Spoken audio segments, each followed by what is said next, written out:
ဟိုလေကျမတို့တွေအရေးကြီးတဲ့အလုပ်ခွင်အစည်းအဝေးတစ်ခုမှရောက်နေတယ်လို့မြင်အောင်ကြည့်လိုက်ရင်ပေါ့နော်ဟုတ်ကဲ့ကိုကရက်ပေါင်းများစွာအရေးခံပင်ပန်းခံပြီးတော့တေချာပြင်ဆင်ထားတဲ့ project တစ်ခုကိုတင်ပြနေတယ်အဲ့ဒီအချိန်မှာလို့ဖို့ကိုင်းဖက်တယောက်ကအတိတ်ပဲမရှိတဲ့ခနဲတဲ့ဝေဖန်မှုတစ်ခုကိုပရိသတ်ရှေ့မှာရုတ်တရက်ထပ်လုံလိုက်တယ်ဆိုပါစို့တော်တော်အနေရခက်မဲ့ချင်းနေပဲနော်တပေါ်အဲ့ဒီစက္ကန့်မှာပဲရင်ထဲမှာပူထူသွားတဲ့မျက်နှာတွေရဲတက်လာပြီးတော့ကိုယ့်ရဲ့ career တစ်ခုလုံးကိုတောင်ချုပ်ချပြနိုင်တဲ့စကလုံးအကျန်းစားတွေနဲ့ပြန်လဲခြေပြီးဖို့မီလီစက္ကန့်လေးပဲလို့တော့တဲ့အခြေအနေမျိုးကျမတို့ကြုံဘူးကြမှာပါဟုတ်တယ်လူတိုင်းနိဗ္ဗာန်ကြုံဘူးကြမယ်ကိစ္စမျိုးပါအဲ့ဒီတော့ဒီနေ့ကျမတို့ရဲ့ deep dive လေ့လာဆွေးနွေးမှုအစီအစဉ်မှာစစ်ပညာသုတေသနတွေနဲ့အရင်အမြင့်တွေကိုအခြေခံပြီးပြောရရင်လေအဲ့ဒီလိုအခြေအနေမျိုးမှာကိုယ့်ကိုဖျက်ဆီးဖို့ကြိုးစားနေတဲ့အန်ဒီရဲ့အငှားဆုံးရန်သူဟာအဲ့ဒီလုတ်ဖော်ကိုင်းဖဲမဟုတ်ပါဘူးဟုတ်ကဲ့တကယ်တော့ကိုယ်ထဲမှာရှိနေတဲ့ကိုယ်တိုင်ထိန်းချုပ်နိုင်စွမ်းမရှိသေးတဲ့စိတ်ခံစားမှုယန္တရားသာဖြစ်ပါတယ်ဒါကြောင့်ဒီနေ့မှာကိုမုံတီးသူတွေရောကိုယ့်ရဲ့စိတ်ခံစားမှုနှစ်ခုစလုံးကိုပါဘလို့လက်တွေ့ကြအနိုင်ယူမလဲဆိုတာကိုအသေးစိတ်ဖြည့်ကြည့်သွားကြပါမယ်စလိုက်ကြအောင်နော်ကောင်းပါပြီဒီကိစ္စကိုတေးချဖြည့်ရှင်းဖို့ဆိုရင်ပြဿနာဘဲကဆလဲဆိုတာကိုအရင်ဆုံးတွားကြည့်ရမယ်လေ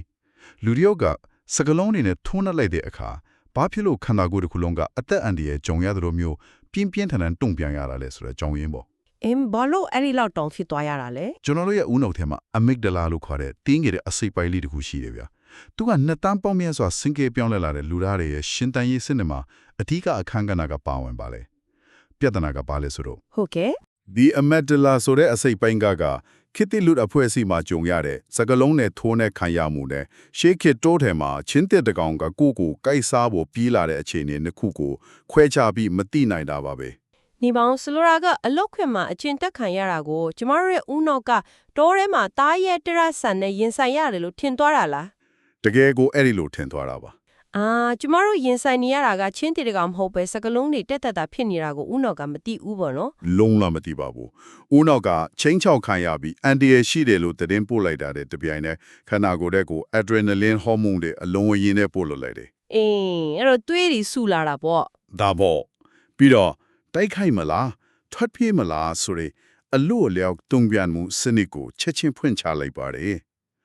်ပို့ဆိုတာကဒီစိတ်ခံစားမှုကိုထိန်းချုပ်တဲ့အမစ်ဒလာကအလုံးလုံးတဲ့အမြန်နှုံးဟာအကျိုးအချောင်းစင်ကျင်တွေးခေါ်နိုင်တဲ့ဥနှုတ်ရှေ့ပိုင်းကအလုံးလုံးတဲ့အမြန်နှုံးတဲ့အစာပေါင်းများစွာပုံမြန်နေတော့မှာပဲ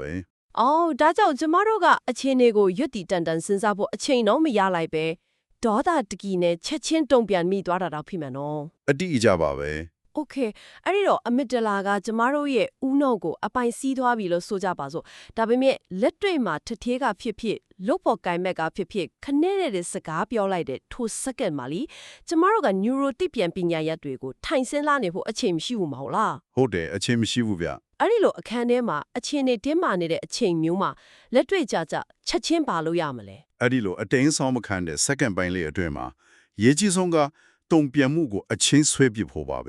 ဲအချိန်ဆွဲရမှာဘယ်လိုမျိုးလဲချက်ချင်းစကားပြန်မပြောဘဲ3စက္ကန့်ကနေ5စက္ကန့်လောက်အထိအသက်ကိုဖြင်းဖြင်းရှူသွင်းလိုက်ပါဒါတာမန်ကြံပစ်စကားမဟုတ်ပါဘူးဇီဝကမ္မဖြစ်ရအလုံးလောက်တဲ့နီလန်ပါအသက်ရှူတာကရူပဗေဒရပြောင်းလဲသွားစေတာလားဟုတ်ပါတယ်အသက်ပြင်းပြရှူလိုက်တဲ့အခါဥနောက်ထဲကိုအောက်ဆီဂျင်ရောက်သွားပြီးခုနပြောခဲ့တဲ့အကျိုးအကြောင်းဆင်ခြင်တဲ့ဥနောက်ရှေ့ပိုင်းကိုနိုးချလာဖို့အချိန်ပြေးလိုက်တာဖြစ်ပါတယ်အဲ့လိုအချိန်ရသွားတာနဲ့အခုငါချက်ချင်းဒေါသတကြီးတုံပြန်လိုက်ရင်ဘသူအကျိုးအမြတ်ရသွားမလဲဆိုပြီးမေးခွန်းထုတ်ကြည့်ပါတွေးကြည့်ရင်အထေကရှင်းနေပါတယ်ဒေါသတကြီးတုံပြန်လိုက်တာဟာတစ်ဖက်လူကိုမင်းရဲ့စကလုံးတွေကငါ့ကိုထင်းချုပ်နိုင်တယ်ဆိုပြီးမိမိရဲ့အာဏာကိုသူတို့လက်ထက်ထိပ်ပေးလိုက်တာနဲ့အတူတူပါပဲဟုတ်တာပေါ့ကိုတိုက်ခိုက်သူတွေအလိုချင်ဆုံးကလည်းဒေါသထွက်စေခြင်းနဲ့အဲ့ဒီအာဏာပါပဲပြီးတော့အစည်းအဝေးတော့တခြားသူတွေကလည်းဘသူကမှန်တယ်မားတယ်ဆိုတာကိုလိုက်မစင်စားတော့ပဲဒီနေ့ရောအစည်းအဝေးမှာရန်ရှိနေတယ်ဆိုတော့မကောင်းတဲ့ပုံရိပ်ကိုသာမှတ်မိသွားကြမှာလေဒါကြောင့်မို့လို့အဲ့ဒီစကမဘာမှချစ်ချင်းပြန်မပြောပဲတိတ်ဆိတ်နေနိုင်ခြင်းကိုထိန်ချုပ်နိုင်ခြင်းကသာအချင်းနဲ့တစ်ခုလုံးကိုလွှမ်းမိုးနိုင်တဲ့အစစ်မှန် power ဖြစ်လာတာပါကဲအသက်3စက္ကန့်ရှူလိုက်တယ်ဒေါသထပ်ပြီးပြန်မအော်မိအောင်တော့ထိန်းလိုက်နိုင်ပြီဆိုပါစို့အပြင်ပန်းမှာတော့တင်းငွေနေတယ် ဒါပေမဲ့ရိုးရိုးသားသားဝင်ခံရရင်အတွင်းစိတ်ထဲမှာတော့သွေးနဲ့စူပွက်နေတုံးပဲလေ အတွင်းထဲမှာတော့ပူနေမှာပဲ ဟုတ်တယ်လေအဲ့လိုခံစားချက်ဒီကိုအတင်းမျိုးသိထားတာကရေရှည်မှာပောက်ခွဲမှုတွေဖြစ်လာနိုင်တယ်ကျမရဲ့အတွက်လည်းမကောင်းမှုလို့ကြောက်ပူပါတယ် ခင်ဗျားပြောတဲ့အချက်ကတကယ်ကိုအရေးကြီးတဲ့ကွယ်လက်ချက်တစ်ခုကိုမိမောင်းထိုးပြနေပါတယ်ခန်းစားချက်ကိုမျိုးသိပ်ထားခြင်းနဲ့တတိနဲ့စောင့်ကြည့်ခြင်းဆိုတာလုံးဝမတူညီတဲ့အရာနှစ်ခုပါပဲ ဘယ်လိုကွာခြားတာလဲ မျိုးသိပ်တယ်ဆိုတာကငါဒေါသမထွက်ဘူးအကုန်စင်းပြေတဲ့ဆိုပြီးကိုလိန်ညာပြီးဖိနှိပ်ထားတာမျိုးပါအဲ့ဒါကရေရှည်မှာကျမကြီးကိုတကယ်ထိခိုက်စေပါတယ် ဟုတ်ကဲ့ စိတ်ပညာအမြင်အရာတော့ဗုဒ္ဓဘာသာရဲ့တတိတရားထိုးတရားအရာပါကျွန်တော်တို့လုပ်ရမှာကစောင့်ကြည့်ခြင်းပါဥပမာငါတော့ထွက်နေတယ်လို့တွေးမဲ့အစားအခုခန္ဓာကိုယ်ထဲမှာဒေါသဆိုတဲ့အရာတစ်ခုဖြစ်ပေါ်နေတယ်လို့ခွဲခြားပြီးရှုမြင်တာမျိုးပေါ့ ခံစားချက်ကိုကိုယ်ပိုင်အမှတ်အသားတစ်ခုအနေနဲ့မယူပဲပြင်မာတဲ့အရာဝတ္ထုတစ်ခုလို့ခွဲထုတ်ကြည့်လိုက်တဲ့သဘောပေါ့နော် မှန်ပါတယ်ခန်းစားချက်ဆိုတာပင်လယ်လိုင်းတန်ဖိုးလေးနဲ့တူပါတယ်လိုင်းတွေကလာလိုက်ရိုက်ခတ်လိုက်ပြီးရင်ပြန်ဆုတ်သွားလိုက်ပါပဲ လိုင်းနေလို့ပဲပေါ့ ဟုတ်တယ်ကျွန်တော်တို့လောက်ရမှာကလှိုင်းတွေလာနေတာကိုသိရှိနားလည်ဖို့နဲ့ကိုယ်တိုင်ကလှိုင်းတဲ့မျောပါမသွားအောင်ကမ်းခြေမှာခိုင်ခိုင်မာမာရက်တည်နေဖို့ပါပဲဒီနေရာမှာတိတ်ပန်နီးကြထက်သေးပြထားတဲ့အလွယ်ကူဆုံးနဲ့ထိရောက်မှုအရှိဆုံးနည်းလမ်းတစ်ခုရှိပါတယ် ။ဘာနည်းလိုက်များလဲ အဲ့ဒါကတော့ကိုယ်ခံစားနေရတဲ့ခံစားချက်ကိုစကားလုံးနဲ့နာမည်တက်ပေးခြင်းပါပဲ ။နေပါဦးနာမည်တက်တယ်ဆိုတာကရင်ထဲမှာပူထူလာရင်ဒါကဒေါသပဲ။ဒါမှမဟုတ်တင်ငယ်သူကန်စားရရင်ဒါဟာရှက်ရွံ့မှုပဲ။လူစီးတဲ့ကနေခေါင်းစဉ်တက်လိုက်ကမျိုးကိုပြောတာလား ဟုတ်ကဲ့အဲ့ဒီလိုမျိုးပါပဲ ။အဲ့ဒီလောက်ရိုးရှင်းတဲ့လှုပ်ဆောင်ချက်လေးကဒေါသကိုဘယ်လိုလုပ်ရော့ကျသွားစေမှာလဲ။ယုံတော့မယုံနေကြရပဲ တကယ်တော့အဲ့ဒီလှုပ်ဆောင်ချက်ကဦးနောက်ရဲ့အလုပ်လုပ်ပုံကိုချက်ချင်းပြောင်းလဲပစ်လိုက်တာပါဗျာခန်းစားချက်တစ်ခုကိုနာမည်တက်ဖို့စကားလုံးရှာဖွေဖို့ဆိုရင်ခုနကပြောခဲ့လေရွတ်တီဗေဒနဲ့ဘာသာစကားကိုထိန်းချုပ်တဲ့ဦးနောက်ရှေ့ပိုင်းကမဖြစ်မနေအလုပ်လုပ်ရပါတယ် ။အော် အဲ့ဒီလိုဦးနောက်ရှေ့ပိုင်းကိုအတင်းအကျအလုပ်လုပ်ခိုင်းလိုက်တဲ့အခါသူကလိုအပ်တဲ့သွေးလဲပတ်မှုနဲ့စွမ်းရည်တွေကိုဒေါသထွက်နေတဲ့အမက်တလာစီကနေလူယူသွားပါတယ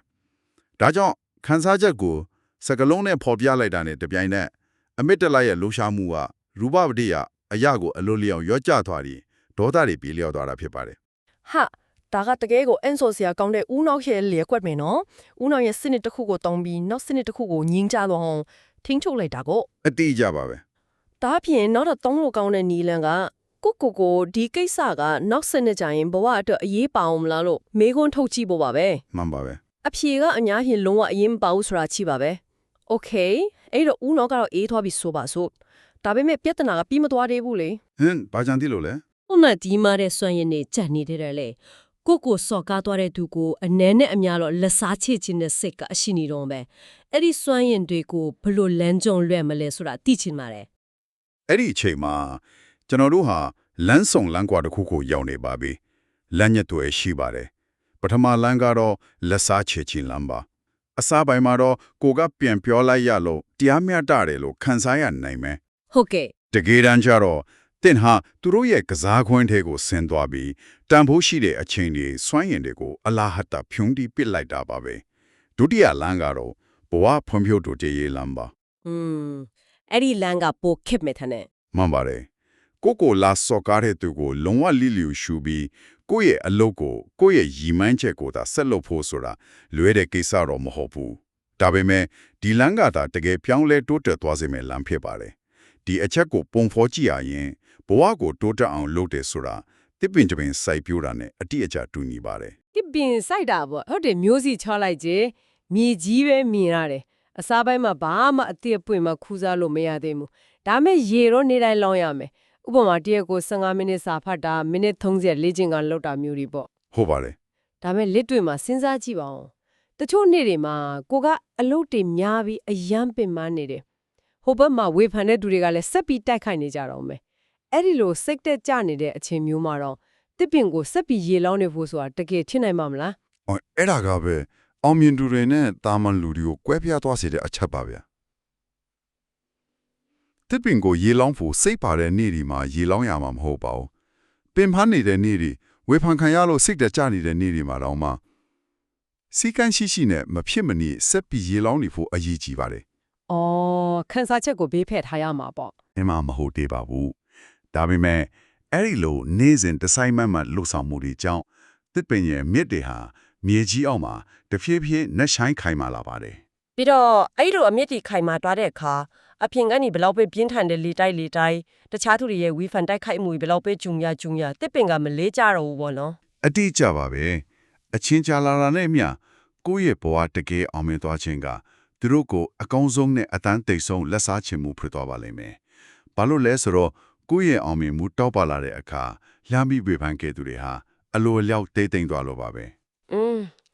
ဒီအကြောင်းတွေပြောနေစိတ်ထဲမှာဥပမာတစ်ခုသွားတရရတယ်ကျမတို့ငယ်နေတုန်းကဆိုရင်ကိုယ့်ရင်နဲ့မျက်နှာချက်ကိုကြည့်ပြီးအယားမြင့်တယ်လို့ထင်ခဲ့ရဘူးနဲ့မဟုတ်လား ဟုတ်ကဲ့ ဒါပေမဲ့ကိုလည်းကြီးလာရောအဲ့မျက်နှာချက်ကနှိမ့်သွားတယ်လို့တေးသွားတယ်လို့ခံစားရတယ်တကယ်လို့မျက်နှာချက်ကပြောင်းသွားတာအောက်ကိုနှိမ့်ချသွားတာမဟုတ်ပါဘူးကိုယ်တိုင်ကရက်ရှည်လာတာကြီးထွားလာတာပါကျမတို့ရဲ့စိတ်ပိုင်းဆိုင်ရာတီးဆော့မှုကိုရောအဲ့ဒီလိုမျိုးနှိုင်းရှင်လို့ရနိုင်မလား တကယ်ကိုလိုက်ဖက်တဲ့ချင်းကမှုပဲဗျာစိတ်ကိုမြင့်တင်လဲတဲ့အခါစိတ်ရင့်ကျက်လာတဲ့အခါအရင်ကကိုယ့်ကိုဒေါသထွက်စေခဲ့တဲ့ပြဿနာတွေဟာအလိုအလျောက်တီးခွေသွားပါတယ်ပြဿနာကတေးသွားတာမဟုတ်ပဲကိုယ့်ရဲ့စိတ်နဲ့အရှင်းတန်းကကြီးထွားသွားတာပါ ဟုတ်ကဲ့ အဲ့ဒီလိုစိတ်ပိုင်းဆိုင်ရာနေရာလွတ်ကိုခြေပြတ်လောင်လုပ်ဖို့ဆိုရင်စာအုပ်တွေဖတ်ခြင်းကအကောင်းဆုံးလေ့ကျင့်ရေးခွင့်ကြီးတစ်ခုပါပဲ စာဖတ်တာကနားလည်နိုင်စွမ်းကိုမြင့်တက်စေလို့ဆိုလိုတာလား ဟုတ်တယ်သူတစ်ပါးရဲ့ဘဝစကြောင်းတွေအခက်အခဲတွေကိုဖတ်ရှုရတဲ့အခါကိုယ်တိုင်နားကျင်ခန်းစားစရာမလိုပဲတခြားသူတွေရဲ့ဖက်နှက်ကိုစီးကိတတ်တဲ့အလေ့ကျင့်ရလာတာပေါ့ ။အော်အဲ့ဒီလိုအမြင်ချင်းလာခဲ့ခါမှာကိုအကြောင်းမဲ့လာရောက်ထိခိုက်အောင်ပြောဆိုသူတွေရဲ့နောက်ွယ်ကအမှန်တရားကိုမြင်လာတာပါနော် မှန်ပါတယ်သူတို့ကအမှန်တကယ်တော့သူတို့ကိုယ်တိုင်ရဲ့အတွင်းစိတ်မှာဖိအားတွေနာကျင်မှုတွေမလုံခြုံမှုတွေပြည့်နေနေတဲ့သူတွေဖြစ်နိုင်ပါတယ် ။တကယ်ကိုအောင်ရင်ပြီးပျော်ရွှင်နေတဲ့သူဘသူကမှသူများနောက်ွယ်လိုက်ပြီးအချင်းကုန်ခံအပုတ်ချနေမှာမဟုတ်ဘူးလေ ဒါပေါ့သူတို့ရဲ့နာကျင်မှုကိုကိုယ်ပေါ်ပုံချနေတာဖြစ်တဲ့ဆိုတာကိုနားလည်သွားရင်သူတို့ကိုဒေါသထွက်မြဲစားတနာဖို့ကောင်းတဲ့သူတွေဖြစ်တောင်မြင်လာနိုင်ပါတယ် ။ဒါဆိုရင်ကျမတို့ကမာရသွန်ပေးဝေးတစ်ခုမှာဝင်ပြေးနေတဲ့အပြေးသမားနဲ့တူတာပေါ့။ပြေးလမ်းပေးပွဲကြည့်စင်ကနေလောင်ပြောင်အော်ဟစ်နေတဲ့သူတွေတိုင်းကိုရပ်ပြီးလိုက်တုံးပြန်နေမယ်ဆိုရင်ကျမတို့ရဲ့ပန်းတိုင်ကိုဘယ်သူမှရောက်မှာမဟုတ်ဘူး ဟုတ်ကဲ့ တတ်တဲ့အလွန်တဘာဝကြတဲ့ဆိုရဲမှုတစ်ခုပါဗျာ ဒါပေမဲ့ကျွန်တော်တို့ခွဲခြားသိမြင်ဖို့လိုတာကတင်ကြသောစကလုံးများဖြင့်တုံ့ပြန်ခြင်းနဲ့ကြောက်ရွံ့လို့နှုတ်ဆက်နေခြင်းဆိုတာလုံးဝမတူပါဘူး ။ဘယ်လိုကွာလို့လဲရှင် ကိုကာကွယ်ခွင့်ရှိပါတယ်ဒါပေမဲ့ဒေါသတကြီးနဲ့မဟုတ်ပဲတင်ကြီးစွာနဲ့ကာကွယ်ရမှာပါဥပမာတစ်ခုပြရင်အဆောက်အုံတစ်ခုမီးလောင်နေတဲ့အချိန်မျိုးမှာအတန်အကျယ်ဆုံးအော်ဟစ်ပြီးပြားရခတ်နေတဲ့သူကမီးကိုပိုမြန်မြန်ငိမ့်တတ်နေတာမဟုတ်ပါဘူးသူကပြဿနာကိုပိုဆိုးစေတာပါ ။ဟုတ်တာပေါ့နော် လူတွေတကယ်ယုံကြည်လေးစားပြီးနောက်ကနေလိုက်မဲ့သူကတီတီငိမ့်ငိမ့်နဲ့တတိရှိရှိထပ်ပေါက်ချနိုင်သူတာဖြစ်ပါတယ်ဒေါသတကြီးအော်ဟစ်တုံပြန်လိုက်တာကကို့မှာထိန်ချုံနိုင်စွမ်းမရှိဘူးဆိုတဲ့အားနည်းချက်ကိုပြသရာရောက်ပါတယ်တီငိမ်မှုကသာအစစ်အမှန်စွမ်းအားပါ ။ရှင်းလင်းသွားပါပြီ။ဒါဆိုရင်နောက်ဆုံးအရေးကြီးတဲ့အပိုင်းကိုသွားရအောင်။ဒီလိုတည်ငြိမ်တဲ့စိတ်အခြေအနေကိုရေရှည်တည်တတ်အောင်ဘယ်လိုထိန်းသိမ်းမလဲ။လူတွေကစိတ်ရှုပ်လာပြီဆိုရင်ကန်းချီသွားပြီးအနားယူမယ်လို့ပြောတတ်ကြတယ်လေ ဟုတ်တယ်အများစုကအဲ့ဒီလိုပဲလုပ်ကြတယ် ။ခီးသွားလိုက်ရင်ပဲအရာအလုံးပြေလည်သွားပြီလို့ထင်မှတ်နေကြတယ်။ဒါပေမဲ့တကယ်တမ်းခီးကပြန်လာရင်ကိုယ့်ရဲ့လုပ်ငန်းခွင်အဟောင်းတွေကိုပြန်ရောက်ပြီးအင်းလိုပဲဒေါဘတွေပြန်ထွက်ရတာပဲမဟုတ်လား အဲ့ဒါကတဘာဝတရားကိုအသုံးပြုပုံမှားယွင်းနေလို့ပါဗျာတဘာဝတရားတွေကိုအပိုင်းဖြေခီးထပ်တာဟာအဖူလုံခဲနေတဲ့စမတ်ဖုန်းကိုခဏချထားတာနဲ့တူပါတယ်ဖုန်းကိုမတုံးပဲချထားရင်တော့ခဏလောက်အေးသွားမှာပါပဲ ။အော် ဒါပေမဲ့ဖုန်းထဲမှာနောက်ွယ်ကနေအလိုလိုနေတဲ့ background apps တွေဆိုလိုတာကကျွန်တော်တို့ရဲ့အချင်းဟောင်းတွေဒေါဘထွက်လွယ်တဲ့စိတ်ခံစားမှုတွေကိုလိုက်မပိတ်ပစ်ဘူးဆိုရင်ပြန်သုံးတဲ့အခါဖုန်းကအရင်လိုပဲချက်ချင်းပြန်ပူလာမှာပါပဲ ဆိုလိုလာကတဘာဝတရားကိုပြဿနာတွေကနေထွက်ပြီးဟုလွတ်မြောက်ရလမ်းကြောင်းတစ်ခုအနေနဲ့အသုံးမပြုခင်ဘူးပေါ့နော် ဟုတ်ပါတယ်တဘာဝတရားကိုမိမိစိတ်ကိုရှင်းလင်းစွာမြင်နိုင်ဖို့မှန်တစ်ချက်ရမဖို့စာသင်ခန်းအဖြစ်အသုံးပြုရပါမယ်တဘာဝတရားရဲ့တိတ်ဆိတ်ငြိမ်သက်မှုတွေမှာကိုယ့်ရဲ့စိတ်အစဉ်ကိုပြန်လဲလေ့လာရပါမယ်ဘာကငါ့ကိုဒေါသထွက်စေတာလဲငါရဲ့အာဏာချက်ကဘာလဲဆိုတာကိုသုံးသပ်ရပါမယ် ။อืม ပြီးတော့အရေးကြီးဆုံးကကျွန်တော်တို့ဟာရသေးတွေမဟုတ်တဲ့အတွက်အမြဲတမ်းဒေါသကင်းစင်နေဖို့ဘယ်တော့မှစိတ်မဆိုးဖို့ကြိုးစားနေစရာမလိုပါဘူးလူသားတွေဖြစ်တဲ့အတွက်ဒေါသထွက်တဲ့အချိန်ရှိလာမှာပါပဲ ဒါပေမဲ့ကွာခြားသွားတာကဒေါသထွက်လာတဲ့တိုင်အောင်အရင်ကပုံမြန်မြန်ပြန်လဲထင်းချုံလိုက်ဖို့ပါပဲ အရင်ကဒေါသထွက်ရင်တပတ်လုံးစီစင်းရဲနေရတယ်ဆိုရင်အခုတနာရီအတွင်းပြန်လဲတည်ငြိမ်သွားနိုင်တာမျိုးပေါ့နော်လဲကျသွားတိုင်းအရင်နဲ့ပူမြန်မြန်ပြန်ထားနိုင်ခြင်းတည်တာအစိမ့်မှန်တိုးတက်မှုဖြစ်ပါတယ်နော် မှန်ပါတယ်ဒီချက်တွေကိုနေ့စဉ်လက်တွေ့ကျင့်သုံးခြင်းအပြင်ကျွန်တော်တို့ဟာအခြားသူတွေရဲ့စကားလုံးတွေအောက်မှာစိတ်ပိုင်းဆိုင်ရာခြုံခန့်နေရခြင်းကနေအပြီးတိုင်လူခင်နိုင်မှာဖြစ်ပါတယ်ကိုယ့်ရဲ့တန်ဖိုးကိုတခြားသူရဲ့ပါဆက်ဖြားမှာတွားမထားပဲမိမိကိုယ်လိုက်တာဖန်တီးတည်ဆောက်နိုင်မှာဖြစ်ပါတယ် တကယ့်ကိုကောင်းမွန်တဲ့ဆွေးနွေးမှုပါပဲကဲဒီနေ့ကျမတို့ဆွေးနွေးခဲ့တဲ့အချက်တွေကိုပြန်ပြီးအကျဉ်းချုံးကြည့်ရအောင်ပြဿနာတစ်ခုကြုံလာတဲ့အခါဦးနှောရဲ့အလိုလျောက်တုံ့ပြန်မှုကိုကြိုးလွှားနိုင်ဖို့ချက်ချင်းမတုံ့ပြန်ပဲ3စက္ကန့်ခနဲ့5စက္ကန့်လောက်ချိန်ဆွဲပါပြီးရင်ကိုယ့်ရဲ့ခံစားချက်ကိုတတိနဲ့ရှုမှတ်ပြီးနမဲတက်ပေးခြင်းဖြင့်ဦးနှောကိုအရေးခံပါ ဟုတ်ကဲ့ အဲ့ဒီနောက်မှာရရှိလာတဲ့စွမ်းအင်ကြီးကိုလက်စားချိမဲ့စာကိုတိုးတက်အောင်လုပ်မဲ့တစ်ပင်စိုက်ပျိုးခြင်းလမ်းကြောင်းကိုရွေးချယ်ပါစာအုပ်တွေဖတ်ခြင်းဖြင့်အမြင်ကျအောင်လုပ်ပါတိုးတက်ဖြင့်အော်ဟစ်ချင်းထက်တည်ငြိမ်တဲ့စကားလုံးတွေကိုအသုံးပြုပြီးတဘာဝတရားကိုအသုံးပြုကမိမိစိတ်ကိုလေ့ကျင့်ပါဒီချက်တွေဟာတိုက်ခိုက်သူတွေရဲ့လွှမ်းမိုးမှုအောက်ကနေယုံထွက်နိုင်တဲ့အစွမ်းထက်ဆုံးစိတ်ပညာဖြူဟာတွေပဲဖြစ်ပါလေ လုံးဝသဘောတူပါတယ်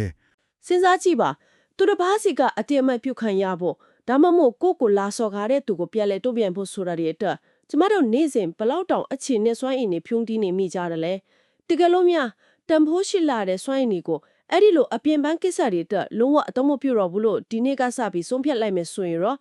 အဲ့ဒီလိုလွတ်လပ်သွားတဲ့အခါပြန်လဲရရှိလာမယ့်အချိန်နဲ့စွမ်းအင်တွေအများအများကိုသာစူးစီးပြီးတကယ့်ဘဝရင်မှန်းချက်တွေကိုအကောင့်အထည်ဖော်မယ်ဆိုရင်ကျမတို့ရဲ့ဘဝတွေဟာနောက်ဝါးနှစ်ရှင်နှစ်အတွင်းမှာဘလောက်အထိအမခံပြောင်းလဲထွားနိုင်မလဲဆိုတာကိုဆက်လက်တွေးတောကြည့်ကြဖို့တိုက်တွန်းရင်ဒီကနေ့အစီအစဉ်ကိုဒီမှာပဲရပ်နားလိုက်ပါတယ်